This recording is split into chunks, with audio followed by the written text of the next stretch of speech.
you basically have told yourself a very limiting belief that it's not possible. Good execution tends to be the best leverage you can possibly create. If you are just a commodity, then you'll never have any real leverage. McKinsey and Company is a 10 billion revenue, 2 billion EBITDA business that doesn't do anything. They literally just sell advice. If there's one thing you can learn from me, it's like I almost never say that. We don't really have an intro for this thing. All we do is I launch into the thing that's top of mind, and then we go. We need like a welcome, greeting, signaling thing, a name for our audience. I like when I call Mixergy like the audience freedom fighters because they're fighting for their freedom, their audience freedom. We don't have a thing for an opening. You're the podcast guru, dude. Do it.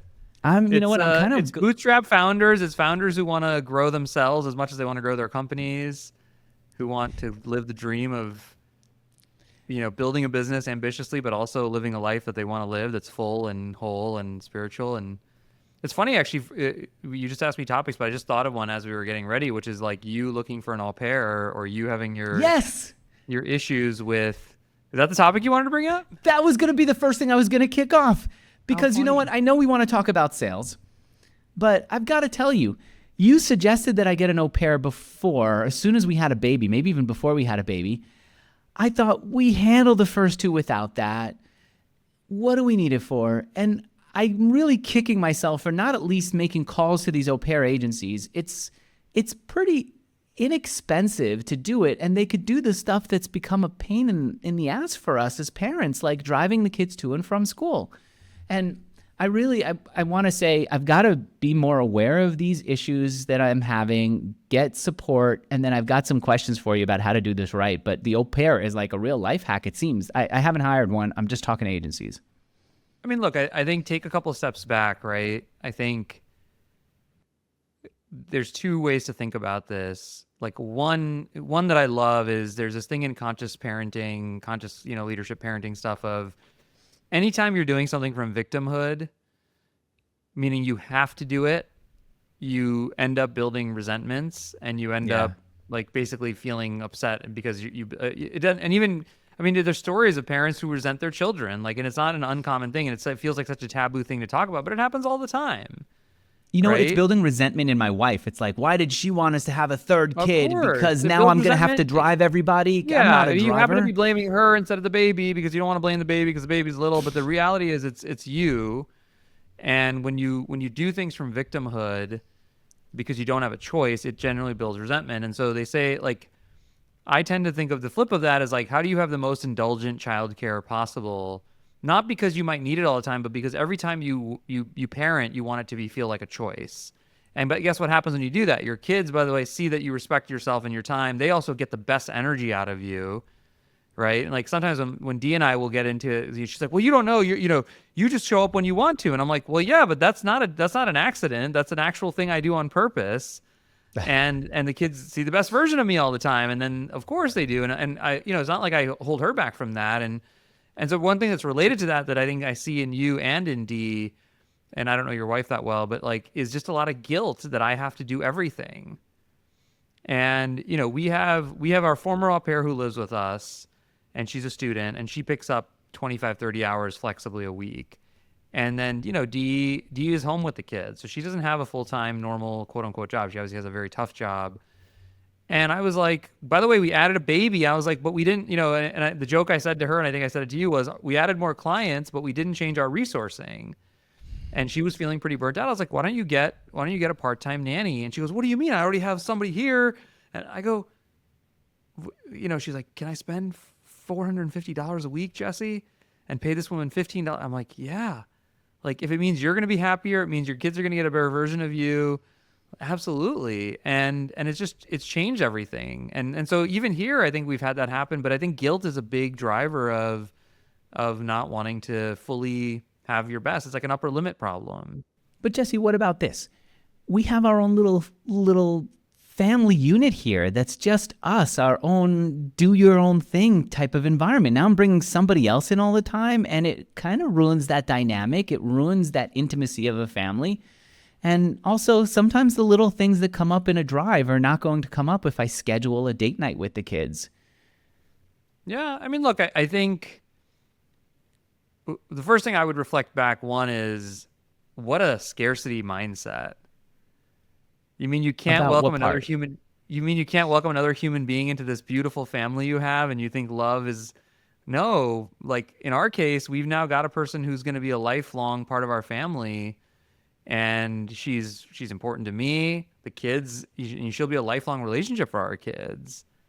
And so the little it's like, oh, I can't add another person that's going to dilute my family. What if the opposite's true? What if it makes your family even more, like when Serena comes home from a vacation or a trip, she wants to run to Larissa and tell her everything that happened. And it's she wouldn't talk to me or Dee like that. She's like, oh, I got to tell you this and this and this and all these details. And it's allowing her, more to be more of a person. So that's just a funny thing is like, it feels like it's going to ruin it when what if it could just do the exact opposite? So that's the first thing I would just have you think about. And the second thing is, it is a chance to try boundaries in relationships with the people. Like, what times are is the house available or not available? Like my joke when we got the au pair was I can't walk around in my boxers anymore. And I was like, oh, I just can't walk. Like, I need to put clothes on to walk around our house now. And that takes away a big freedom. I don't walk around in underwear. I'm not that comfortable with my nudity or even with my underwearity. But yeah, it would take away some. Doesn't that suck that you've lost that? Yeah. I mean, I started wearing basketball shorts and a t-shirt around the house and Dee had more coverage. I could travel guilt-free. The kids had an energetic 20-something-year-old to play with whenever they wanted to. So I mean, look, there's no right answer, right? Every family has their own nuances, but I think a lot of the things let me put it this way. I think a lot of the benefits significantly outweigh the costs. And people tend to do this. I was talking to my sister-in-law this weekend and we were talking about some personal growth stuff. And she's like, man, you've been through a lot, Jesse. Like you've done a lot of stuff and it feels like a lot of work. And I'm like, a lot of people look at having kids who don't have kids. If you've never had a kid, you don't have a kid, you go, that's a lot of work. Why are you doing that all the time? And as you know, and I know, they haven't felt the other side of the equation, which is oh my God, it's the most love and the most fun and the most invigorating thing you've ever experienced. So the work doesn't feel necessarily that bad when you've got all these benefits that are attached to it. But if you just see someone else doing it, you tend to only look at the cost side, not the benefit side. So the benefit side of the freedom, of a new personality in the house, different energy. I mean, Dee and I have had 2 date nights a week, literally for the last 7 years. That I would love. I think that would change our whole dynamic. And so from what I'm seeing, the cost of it is what, $25,000 a year, including the agency cost? You went through an agency, I think I'm that's assuming? the first year. I think the second year is less because I think you pay the agency $5,000 to $7,000, and then if you're staying with the same person, right? Yeah. Or yeah. All right. Do you have a life hack for how I've got this whole spreadsheet? I had ChatGPT put together this incredible database for me that's now in Notion. I have it in front of me. I've been calling and talking to each one. Do you have a life hack for how to get through lists like this and find the perfect agency to work with? Just talk to Dee and use the one she used. Okay. Oh, use the agency that she used. Oh. Yeah, mutual intro, dude. Just get friend of a friend. Like, that's the best quality screen. And I think I will do that. I know that we've said that our wives should talk about it, but I think I'm the one leading this because I think Olivia is a little intimidated by this. The whole idea feels a little bit too foreign, and maybe a little hoity-toity if I'm open. But hoity-toity if I'm in what driving way? this, I'll talk to her. You mean uppity? What?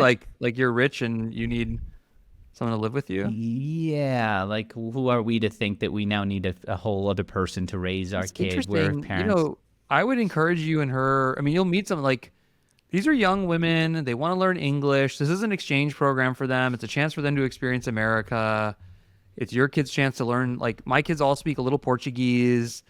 I think it's really easy to get caught up in your own stuff here, Yes. your own, versus just being like, this is a really cool life experience for everybody.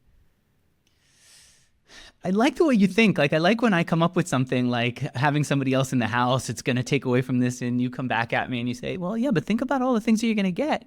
You're going to get a new presence in the house. The kids are going to be excited about being with them. You're going to have you're going to have your date nights once, twice a week. I mean, we could not imagine our life without Larissa. So much so that we paid for her to go to college here. Like, she's been out of the program for 6 years. We just said, we'll pay for your college, live with us. Wow. And you don't even have to do your full-time thing, do less hours. But she's like a confidant and a friend to Dee. The kids obviously love her. for me, she's like a younger sister. Like I explained baseball to her, so I'm like the old guy being like, "This is how baseball works," and like she humors me, right? It's been a. I don't think we could imagine our life without her. Do you have another one of these things? Clearly, I wasn't ready for this for some reason. A year and a half before our baby was born, I should have at least entertained it. What's the other thing that's like a life or work hack that I'm not ready to? That there's inner resistance maybe, but I need to know now, and maybe get past the resistance. I mean, I still think you underleverage Dave dramatically, partly because you're still I do too, the resisting. coach. Yes, I agree. Because I'm not reaching out to him in between sessions. I'm not being open with him by text about stuff, and I'm just limiting myself to the 1 hour every 2 weeks. How would you say I should be using my coach? I mean, I think, you know, every time you, I mean, many ways the way you may use me, but maybe things you don't want to talk to me about. I think interpersonal dynamics. I think when you're on the call with him, being fully present and being really vulnerable, like as vulnerable, like there's no one you're more vulnerable with, like hacks and tactics, because he's got a million of them. I mean, he works across all these high-powered CEOs. Like he sees way more than we see. Like you know me, I'm like, every 10 minutes I'm texting, I'm asking him a question, I'm looking for something, like books. Like every time I'd have a subject, he would like help me find a book to read about or get on top of it. Yeah, I guess that feels to me like I'm interrupting his day, and I know what you're going to come back to me, and you're Getting him involved in the team, like him knowing the team, him be joining a team meeting and just really. facilitating maybe. You can have a coach get on a team meeting Of course. to do what? So if he comes in, what's the thing that I would include him to do? I mean, get him to give the team, like give you real feedback. Like he does the thing called the hot seat where he creates a safe enough environment where everyone can give you a bunch of candid feedback. And all of a sudden, people say things to you they never would otherwise say to you, but they'll say it in that format when he's standing And he there. would lead that for us. Yeah. All right. I think you're right. And I have to admit that I have inner hesitation and resistance to it. And I keep thinking. Well, that's obvious because you're, Yeah. you do it twice a month. And Right. I mean, it's funny, And right? It's that's like it's 10 times the au pair because you've seen how much of an impact it's had on my life. And I'm not trying to criticize you. But you're just kind of like, oh yeah, I see this guy Jesse. I see how much like this person Dave has impacted his life, and I'm gonna just kind of still keep a block up to that guy. I know. I'm recognizing that in myself. It's really hard to catch these things in myself. I don't know how I can. The only thing I can is in retrospect, I go, damn, why didn't I do that? Why didn't I think of that? Well, the way to do it is really it's funny because this is kind of like a circular reference. Like the reason I started getting like Dave just helped me develop a lot of self-awareness.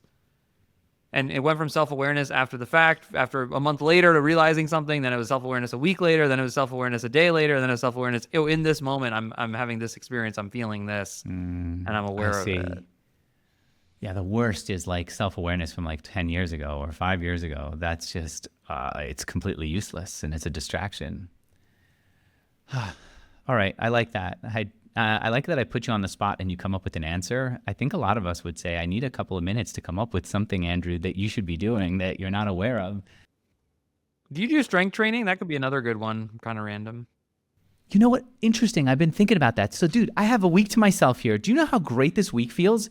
As I drop the kids and Olivia off at the airport, they're going to San Francisco to spend time with family. I chatted with ChatGPT. I just said, I'm just going to talk to you about all the things I want to get done this week. Let's make a list. I get this perfect list that I've been going through during the week, and I'm not making myself go crazy trying to hit it all, because then I end up going from chaotic too much to do because of the kids to chaotic too much to do because of some random checklist. But I'm running every day. You saw me this morning when we were texting. I was running. I'm doing push-ups. That's the new addition. I don't know how to get myself to love doing any more. I hate push-ups even, but at least it's now being done. I but found I'd love this to is be another built.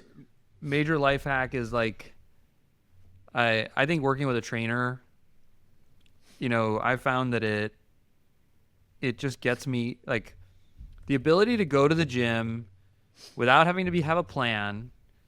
I know I have an appointment, so I have to be there. There's another person waiting on me, and then I just shut my brain off. I literally throw headphones on, I shut my brain off, and he just goes, go do this. Now go do this. Go do that. I don't know what the next workout is. I don't have anything written down. You're listening to headphones and he's just pointing and telling you what to do? You don't even engage in conversation? Okay. No, him and I have a good understanding of like, I'm not there to talk. I'm Wow. listening to spiritual music or something, and he just tells me what to do, how many reps of what, and he's not trying to talk either. And I don't want to, and him and I are tight, but we're just like we're here to work, and like my brain is off, my body does the work, and it's like I feel amazing 3 hours later. Like high, like my body is like vibrating, and I feel this like just huge. And then, dude, I like get that. all my pain is gone. What Um, time of the day do you go work out? I do. I lift 3 times a week. So Monday mornings I do legs, Saturday afternoons I do upper body, and then Friday Like afternoon before I do. work? Yeah, Wow. it's the first thing I do in the week. So it starts my week off already extremely productive. Like I've squatted 250 pounds. Yeah, I used to get that from running. Now running doesn't get to that. Well, but yeah, the other thing they've talked a lot about, Andrew, is running kind of beats your body up over time, and strength training does the opposite. Like strength training really keeps your body young, and they've like so. All right, one more personal thing before we go into something else. Do you think I should dye my hair? I feel like lately people have been looking at my hair, seeing the gray, and going, I don't know, it's changing things. You're I don't smiling. know. You got a thought I on dye this. my beard every now and again. Right now it's looking kind of salt and peppery, but I've dyed it every now and again. I dyed it for my 40th birthday. I don't want it to go fully white because then you really can't go back. But I don't know. Do you want to? Do you feel well, whatever's gonna make you feel your best? I don't know. So maybe what it means is just go try it. But it feels like a dramatic Yeah, change now. try it. I can try it. Imagine I come over to you and I suddenly have this weird. But you'd be open with me, wouldn't you? I think I should do I it don't before think I I come. care. I would certainly, I would almost probably wouldn't notice, and I certainly wouldn't care. I feel the same way. I dye my beard and I go to the office. I'm like, what looks different about me? And everyone's like, no, I have no idea. I need somebody who can, not Olivia, someone who, who would have good taste and would notice and give me feedback is Casey from Ox Insights. She always has the best freaking taste. I should do it Yeah. before I come to St. Louis and ask her and you. What one other thing I want to point out, Andrew, that just because you talked about how amazing your week is without your family, like I would challenge you to trying to have this amazing week with your family. And Yeah. I think based on knowing you, you basically have told yourself a very limiting belief that it's not possible. That when my family's in town, I also can't have a 10 out of 10 life. I can't Lately, have I feel that. I didn't feel it before the third baby. Lately, I feel like I'm hustling to handle these kids. I'm hustling to handle this kid. I'm Right. hustling to give Olivia what she needs. Yes, I But definitely once feel you that like, this lately. is kind of like what people say, lead with vision. Like once you can believe that it is possible to have an amazing life with all the kids, doesn't mean you don't have to go do things like get an au pair, get on a different schedule, shift things around. But a lot of people just don't do it because they literally just, they already said, oh, it's not possible. Like this is just the way life is, and therefore I'm gonna live with it. And if there's one thing you can Yeah. learn from me, it's like I almost never say that. Like I'm just always like, wait, this can be better than this. Like how do we step this up a notch, right? I do like that. I like that thought. I like when you're like this, Jesse. We need a name for this type of Jesse. Like we've got the spreadsheet Jesse that a lot of people love. We've got the CLG, Conscious Leadership Group Jesse, in which I don't think that's the most clever name. We need a name for this type of Jesse. Like the Tony Robbins Jesse is my favorite Jesse, I think. Because that's when I feel like, Well, that's 'cause damn you it, like I to didn't be know that was pushed. possible. That's what? because you like to be pushed. With creative intelligence, it's one of the things that I miss about San Francisco. Maybe you do too. Everybody would have these expansive views of the world and what could be done. And suddenly there was this thing that they might call life hack, or they just might call normal living, that you go, damn it, I didn't even think that was possible. Of course I should be doing that. All right. We got a couple of business agendas here. It's not all about like Jesse coaching Andrew through life. Let's talk about operating at multiple levels before we go into sales questions. What is this thing? When you say operate at multiple levels, you mean somebody who can say, we're running this company, it needs to be doing this in the next 20 years or maybe in the next 2 years, and at the same time, I'm going to go and I'm going to fix a spreadsheet to give the data that I need to the team? Yeah, I mean, I wrote an email about this. I don't actually fully remember what the framework was I gave, but there's like tactical get shit done. We need Right. to edit an email. We need to like get this thing done. There's like managing a process to writing the email. There's like the next level is like, should we even have an email, and what should be the set of things we work on? There's like resourcing versus capital. Then there's like strategy at the top, which is like what is the market, what's going on with the market and how do we need to solve against it? And I think it's really easy, especially in companies that are ongoing concerns to sort of forget that hierarchy or not to be able to think across all of them. And I think sometimes you need to be able to think across all of them at the same time. Other times you need to get very adept at jumping between them. It's very much like a zone of genius for me where I'm able to jump across in between them, and then you can understand how they interact with each other. And so, to give you an example, like Growth Assistant, and by the way, the easiest way to do this is like if you look at what Bezos and others do, is just always start with your customer and work backwards from the customer, right? So if you look at Growth Assistant, you're like, all right, they have almost 600 global talent members working for 200 companies doing marketing work, right? Design, reporting, whatever. And then, like you can see very clearly that AI is becoming a bigger thing, right? And so you go, well, hold on, we got to start figuring out how AI is going to play in with this global talent because customers are going to want that. And then you got to go, well, what should we keep doing at a high level? What should we stop doing? What should we start doing? Okay, then it goes down one, like, should we be doing work differently? Should we be recruiting differently? And then even like, how do you write a different job post, or the emails or the marketing you're pushing out for the business are different?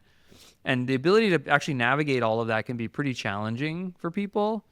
And creating space and being able to think across all of those things. And, you'll notice like for Bootstrap Giants, you guys did a great job of building up this class for June. And I'm like, okay, let's start pushing people to next month.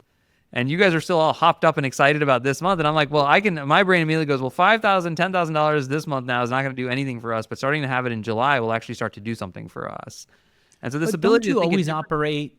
Don't you, Jesse, always operate at that high level? It's not like you're ever thinking, how do I get down to the level of editing a tweet? You're thinking, where should the company be? I don't know. I write an email every week still, right? And I've pulled up content and given direct feedback on.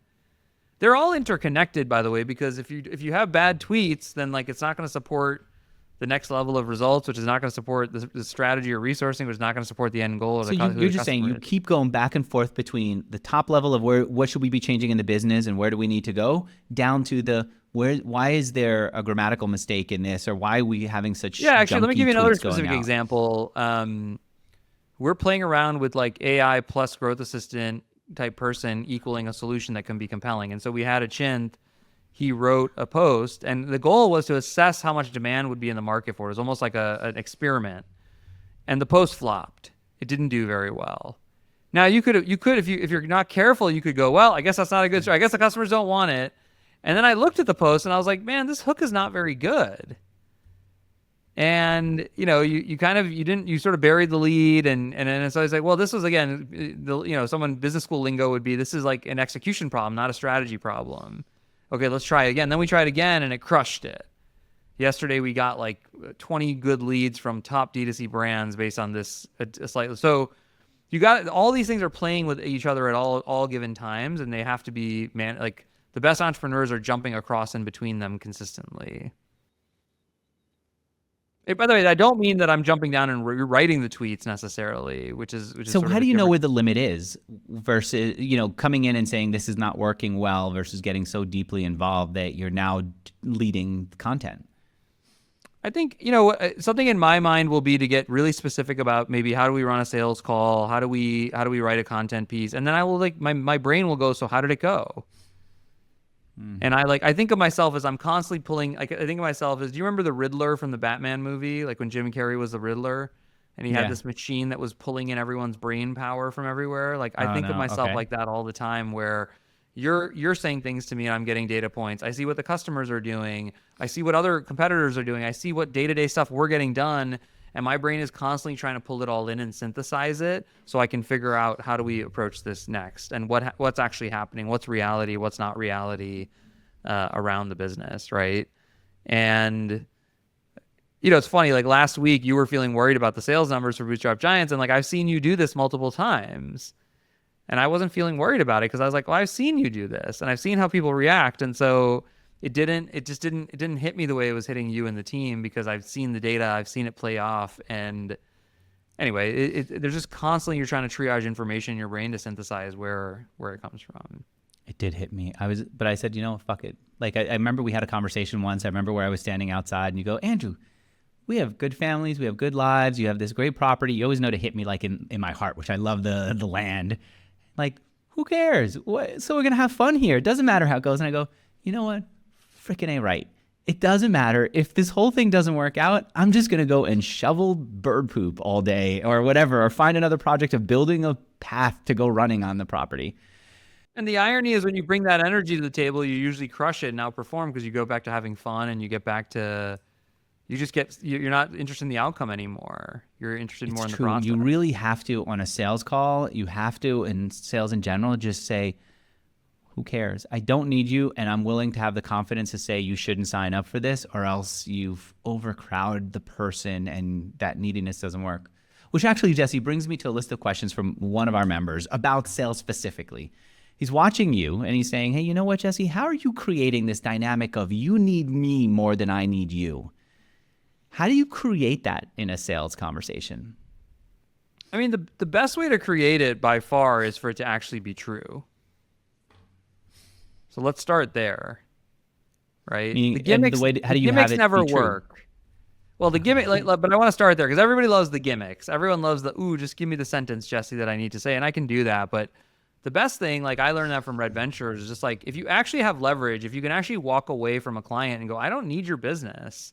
I have a lot of business because I have a big pipeline, because I have a lot of people who demand what I want. I just don't need this. That's the absolute best place to be, and that comes from back to execution, like writing good content, getting lots of leads, making sure they're the right people. Like good execution tends to be the best leverage you can possibly create. And then if you're in the services business, especially, you have a fixed amount of resources. You have 20 people. Now those over 6 months, you may have 30, but today you have 20 and they can only do a certain amount of work. And if you just say only a certain amount can get done, then immediately there's a constraint that's been a true constraint, not a fake constraint that's been created. And leverage, I love the negotiation phrase of leverage, which is it's who has more to lose from walking away from the deal. And if you've got all the clients you need and you've got 3 other people out the door, you're like, it's okay if you walk away. I'm not going to lose all that much. And the other person goes, man, my business is on fire. I need your help. Like they're going to lose more from walking away from you. And typically what happens someone's running a marketing agency, they might lose something by not having you, but they could replace it by having somebody else. And so if you're sitting down, you're running a marketing agency and someone's talking to you about whether they should be working with you, we all know that they could go to more places than you can. You can't just go there tends to be in the services business a feeling of commoditization, right? Yeah. But let's also acknowledge that McKinsey and Company is a 10 billion revenue, 2 billion EBITDA business that doesn't do anything. They literally just sell advice. Like, how on earth are they accomplishing that? I think every services business owner should ask themselves that question before they just go, everyone's like me, I can do everything. And what I'll tell you at Ampush, what we did and what we learned from Red Ventures was again, first you have to be great at what you do. And I think too many services business owners are lazy. They do one thing. They're okay, fine. We'll do this for whoever we want. They're not the best. They don't. And I've said this to you about writing emails, about social content. Like I'm okay sucking in the beginning of anything, but then I want to like the bar. I told a Chinth, for example, at Growth System, I want you to be able to write a book about this in 6 months because you're so good at it. And that was the bar we held at Ampush for everything we did was we want to be the best in the world at this. And I think that's a big part of how Goldman Sachs becomes Goldman Sachs, McKinsey becomes McKinsey. Like the mindset is such that. So that would be the first place I started. You got to be really good at what you do. Because if you are just a commodity, then you'll never have any real leverage. The second thing is you got to build pipeline. And so you got to have a lot of deals. You got to have a lot of conversations so that any given time you could walk away from one of them and it's not going to hurt your business. And that, again, those relate to each other because the better you are at your work, then you get more pipeline, whatever. So and how do you communicate that? So you're sitting down to So once those two things are true, then you can honestly, and this is the hacks that everybody wants, you start a call and you say, hey, my name is Jesse. I'm co-founder and CEO of Ampush. I started this business with my college friends. We've been the first in industry. We work with Uber, we work with Dollar Shave Club. The way our business works is we only work with 2 new partners every quarter. And we only do 2 because we're going to put a full-time team on you. We're going to understand your business as well as you do. We're going to become the best strategic partner you've ever had. And they go, oh, I just need someone to run my Facebook ads. Oh, that's not what we do. Here's 3 agencies. Let me refer you to them and you can go talk to them. And if you see any of the best businesses, there's a business in the Bay Area that I'm a huge fan of called Riviera Partners. Have you heard their name? No. So they're the #1 headhunter specifically for VPs of engineering in Silicon Valley. And I myself made the mistake of, I can do this. I'm not going to pay these guys all this money. I'm just going to go do it myself. I whiffed. It took me forever. I whiffed. Eventually someone's like, dude, just call Riviera. And within Riviera, within 10 weeks, they had shown me 50 ridiculous people. 5 were interested in working with me. And in the beginning, their fees, they were like, we're $125,000 and 20, a quarter basis point in your company. We don't negotiate. And I'm like, yes, you do. No, we don't. We got to line out the door. And that business, from what I understand, does 10 or 20 million in EBITDA. The founders have made hundreds of millions of dollars because they have equity in Meta, they have equity in Facebook, equity in Zynga. So they picked one really narrow thing. They got extremely good at it, and then they were the best. And they didn't negotiate. They had a lot of leverage. And so again, I think a lot of founders out there just aren't willing to truly be the best at their craft. But then they say stuff like, we can only run 10 of these searches a quarter. So if you don't want to be in our search, sorry, like. We have constrained resources, and services businesses can genuinely acknowledge that they have constrained resources and they can only invest so many, in so many things at a time. All right. What about this? How do you kind of flirt with different budget amounts? So I know who sent this, and he's saying, I know I can charge 70,000. I know I can charge 20,000. How do I let them know that I can get down to the 20,000, closer to the 20,000 if that's what they are, without losing my credibility when I start off saying it's 70? Yeah, I mean, look, I think that, again, a lot of services business owners play games with themselves, and they create problems. And I guess I'm Tony Robbins, Jesse today. Like, just be honest about it, right? Like, hey, I'm in this business. I want to see your results. I want you to pay me for results. I want to make sure that my fee is good money spent because I'm going to get you an ROI on it. In my business, I used to say this at Ampush. My business is very simple. I sell people. I want to make a margin on the people with my fees. So if I have to put more people on something, then I have to charge you more. And if I can put less people on something, I charge you less. And so it's really just connecting scope very specifically to. And it doesn't even have to be that specific. It can just be like, yeah, we can do a lesser version of this, but it's going to be less investment, less resources, so on and so forth, right? And you kind of force them to make the trade-off. Like, I'm happy to do this for less money, but I'm going to just invest less in it. Like, I'm not going to invest, more and get paid less. That doesn't make any sense, right? I run a business. You run a business too, right? And I run a business. Like, I have to make more than I spend. But going from 70 to 20, is that possible without losing your credibility? Yeah, I mean, doesn't Toyota sell a $150,000 Lexus and a $30,000 Toyota, like Prius or whatever? Like, you just give me different offerings for the different dollar amounts I get. You lose your credibility if you're trying to charge people the same thing for the same thing, or different things for the same end product. So be clear that the results are going to be different and the number of resources going into it are going to be different. And if they want to go lower, then they're getting less. And again, services businesses are paid for their expertise, for their talent. There's a bunch of stuff that you come along, like why they exist, because some guy who builds a beverage that's infused with special mushrooms or whatever, that guy doesn't know how to run a Facebook campaign, but an agency does. And so they're bringing in expertise, and then there's resourcing. And expertise is sort of the thing that creates the margin. But the resourcing is the resourcing. Like, it's not a, right? That's not a thing that anybody can, the rules of gravity are the same in that situation. Okay. This one is actually very similar to a conversation you and I have had. He's saying he noticed that you intentionally didn't mention a price on a slide, and he wanted to know, why didn't you do it? And this kind of comes back to me. I believe that you don't talk about price until you talk about desire. And if there's a desire there, then you can move on to price. I don't know when I mean, it really depends on the business and the product, I think. So you're saying sometimes you need to be upfront. Like Growth Assistant, the price is right there in the offer from the beginning. This is what it costs to hire someone. But at Ampush, a service-based company where there are a lot of variables. It was we didn't even know the price because we said we need to look at your business and your accounts and understand it. But we would share that we look to make, like, another funny thing we did in the concept of leverage was, McKinsey, I think, makes something crazy like $1 million a head per year. And again, that's like their resources are their people, and they make a certain revenue per head. I think Ampush, our target was 300 or 400,000 per head per year, basically, in revenue. So if we were paying someone on average 150, we were trying to clear 300 or 400, which is every service business at the end of the day is basically revenue per head and cost per head, and that's their margins, right? And I used to just share that honestly. I say today we make about, $35,000 a head. And people can do the math, and it's not, and I go, so I need to look at your business. I'll come back to you with a performance-based deal, but I have to believe myself I'm going to make that. That's why I'm willing to invest my people into this. Otherwise I wouldn't do it. And show them what your numbers are. Yeah. But again, it doesn't work. It doesn't work if you don't follow step A and step B. Then it's just hollow. And hollowness is the worst thing you can do for yourself when you're selling or negotiating. And step A is this is what I charge. And do great work. No, step A is do great work to be the best, to be the Riviera of your business. Okay. In your industry. And step B is to create leverage through pipeline.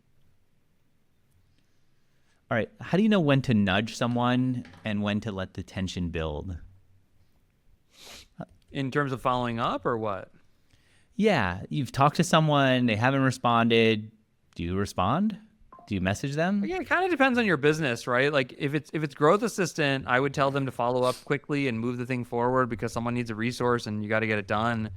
At Ampush, we, and at different times at Aux, when we're slow at Aux, I say move up, let's move quickly, let's be creative. And when we're overweighted with work, I'm like, let's chill and let's sit on this and let's not be overly too eager here. At Ampush, we got into the habit of just purposely waiting 48 hours. We learned that from Red Ventures. Like just purposely waiting 48 hours to see how fast they responded, because it was a great signal to us whether or not they were really in pain and they really needed what we were doing. And then we could always respond, right? So, but oftentimes within 48 hours, we were in a good spot when they were said, "Oh my God, that call was amazing. I want to get you in front of my CEO, blah, blah, blah, blah." Like what people do is the best signal versus what they say. And so if you can get a better sense for what they're doing, how are they engaging? And that you're selling all the time. Like you can tell when someone is engaging in such a way that they're going to buy versus when they're just messing around. Yeah. That is such a good feeling when you're not practically begging for it and you can see they want to buy. They want to make sure it's the right fit as opposed to just seeing what you have to offer. Okay, final question is just a curiosity about the sales process at Ampush. You sold service where you helped companies buy ads. You basically bought their ads. What's the sales process? Number of calls, I mean. It totally depends, right? I mean, I growth assistant, I challenged myself to get it done in one call, and we've been able to do it. Now it usually takes two. I mean, Aux can be, again, when they've got a deal in their hand and they need analysis, they can be done in one call. We've closed deals with Aux at one call, but it's been them coming, going, I got a huge problem. I heard you guys are the ones to solve it. I'd say the average is more like 5 calls, maybe more. You're bringing a lot of people around the table. It's a big investment. The owners agree. The management team agrees. Oh, no, they see it differently. Okay, well, this guy thinks this and that guy thinks that. Okay, we got to change this. So there's just a lot of, herding cats in those kinds of processes. And it depends on how big the company is, what the problem is you're solving, how plug and play your solution is. So if I could make up like a fake framework, but it's like, complexity of business that you're serving and size of stakeholders. And then the other one would be like complexity of your offering, right? So even if you're selling growth assistant to a big company, there's like 1 or 2 people to make a decision. You could probably do it pretty quick. If you're selling it to a small company, they literally will do it the same day. Right? Now, on the flip of that, if you're selling a Fortune 50 company, a complex, consultative tech solution, like that's probably going to take a year to close that deal, right? But I do, one funny thing I will share, I don't think I've ever said this to you, Andrew, but this is a thing I always have invoked. Like, Boeing sells like $1 billion worth of aircraft to many, many customers on a regular basis. And they're able to like sell they're $50 billion deals, $30 billion deals, and they like take place over decades. And I always used to tell people, I'm like, one of the ways we figured out how to crack Facebook was I was like, guys, if Boeing can figure out how to like project and deliver the amount of jets they're making on a regular basis, like we can figure out how to optimize Facebook so it's consistent and delivers results. And that mentality really flipped things. So everyone's like, yeah, that's right.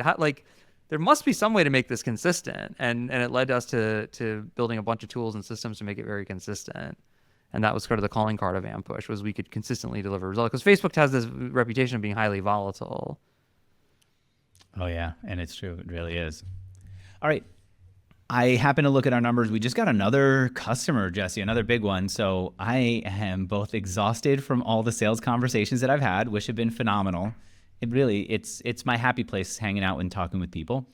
And at the same time, we're going to end it here on a high note for me. I wish I could share all these numbers with everybody, but I'm going to say, share your numbers with, not your numbers, just tell me what you're all up to. Let me know that you've watched or listened to this. I really love it when people text us, email us. Andrew@bootstrappedgiants.com. Thanks. Bye, everyone. All right.